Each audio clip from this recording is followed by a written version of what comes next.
There you go. Hey everybody on YouTube. I didn't know that my video had cut off on yesterday, so I'm here to make another video. I'm not quite sure all of what everyone had got on the last video, but I'm going to give a brief summary. I'm not going to go through the whole thing all over again. Basically, I was just saying that how I feel that it's not fair for some people to judge us ladies who have a hard time with conceiving, whether it's TTCing for several years or IVF or IUIs. I just really don't think that it's fair to be judged by family and friends if you have that issue by the way you conceived. Um, that said, you know, I'm proud of me. I'm proud of my baby. Um, my husband is excited. And that's all that really matters right now. Me and him, you know, despite whatever anybody else may think or may feel, it's not important. We paid the money for this. We wanted to do this. God walked us through this, and God gave us a baby. No matter how you look at it, that's the underlying picture. So we're not going to worry about what other people say. Okay? Anyway, more updates about me and my baby. And I see that y'all didn't get to hear what the sex of the baby was, so I'll get to that in a minute and give the name and all that good stuff. So far as me, I turned 19 weeks today. In the last couple of weeks, I think the last video I did, I was 13 weeks pregnant.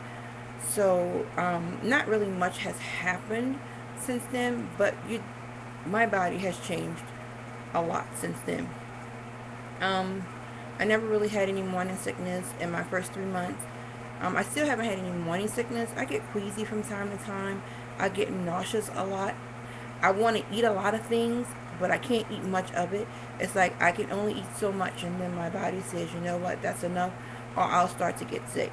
Like this morning, I was starving, and we went to Swaski's or somewhere, I forgot the name of the place, to get a sandwich. And by the time I got through with half the sandwich, there was no more eating. I had to give it to my husband. What else?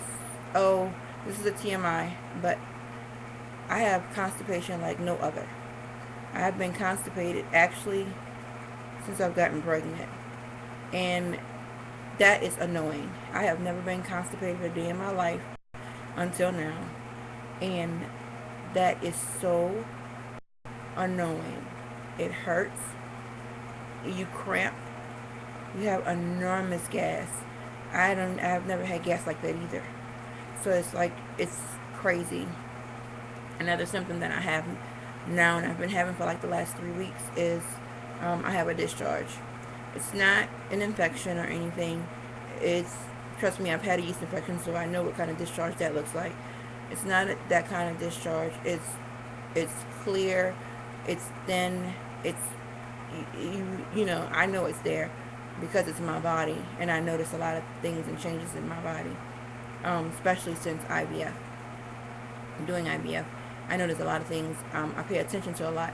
I can even feel when it's time for her to grow. Well, she's growing all the time, but you know, when it's time for your uterus to do that stretch, I can feel that.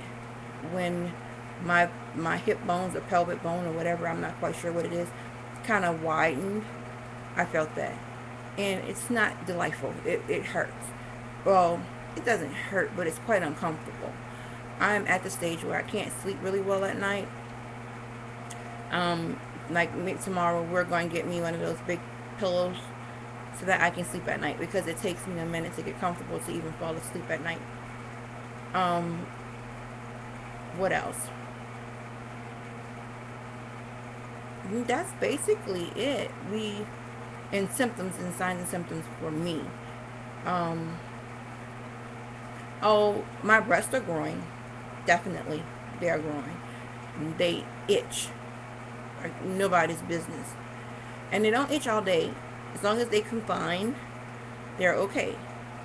But when I let them loose, they itch and they hurt. Just mainly the nipple area, not the whole breast. But they are still tender. They are very tender at this point. I can't speak for everybody else on YouTube, this is another TMI.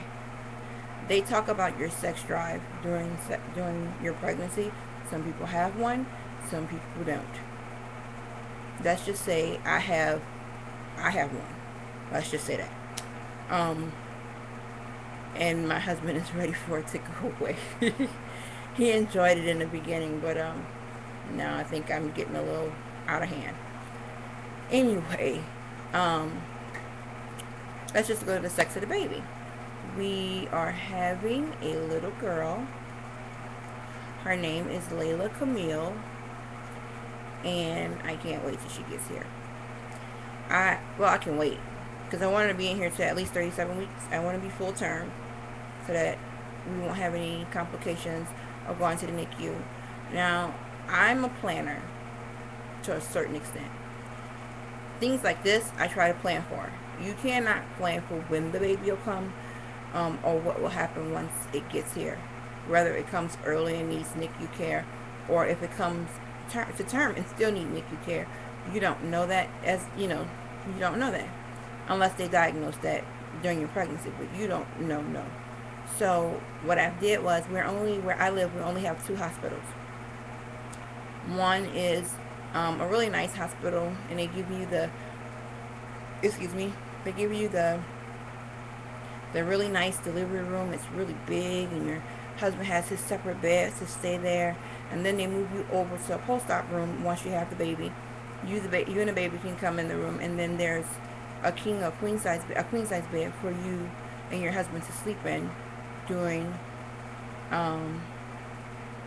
your stay.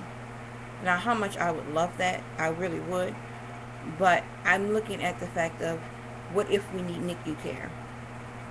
I'm not asking for it. I'm not hoping for it. I'm not praying for it. I believe my baby is going to be healthy. But on the same token, what if? So we're going to go to the other hospital, where the rooms are still nice, but they don't give you that bed for your husband, and they don't give you the queen size bed for post-op and all of the stuff. You are in just like a regular hospital room. The hospital room is a nice size. It's it's good. It's comfortable. But I'm looking at the fact that if my baby do need NICU care, I do not want to be in another hospital while they have to ship my baby to a different hospital. And they won't transfer you to that hospital. You have to wait till you post out. You check out, or I think it's check out. I'm not quite sure. Whatever. You know what I mean. Whenever you do that, and then you can go to the other hospital to see, and see what's going on with your baby. Or they'll let you know back and forth, because all the doctors work the same in both hospitals. You don't have, like one doctor. They have doctors posted to a specific hospital, but they work both. Anyway, so all that said, I plan to go to the other hospital where they have NICU care. Just mainly because I want to make sure that if something were to happen and we need that NICU, that I'm able to be there. And if I need to get up and go see my baby, I can go and see and check on my baby. That's really important for me. Okay, so that's basically my update. Thank you for all my new subscribers, because I've noticed what I have not been doing. When I look for my comments, I look for them to come up on that little sidebar where it says personal messages or comments, and I'll check them that way. Well, when I went to my last video that I made, it showed me they weren't coming up in my comment box or my personal message box. They were all on that page, and something just said click on that video just to see who left comments, because Nikki Proverbs had told me, well, this is what was the problem. When Nikki Proverbs sent me a message, her page came up instead of her message that came up, and I couldn't find the message that she left. So it made me go to the video to see what she wrote, and I noticed that I had a lot of other people who posted comments to my video. So those of you who are my new subscribers that I did not know I had, thank you for being my subscribers. I appreciate you wanting to watch my videos and watch me go through this journey. As to Nikki Proverbs, I'm so excited for you, and I'm also praying for you for the hemorrhage. I believe it'll all be fine.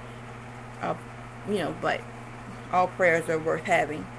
To everybody else, to Lady Mosley, I know she just had her twins on yesterday, or at least she got induced yesterday. So I can't wait to see that video and see those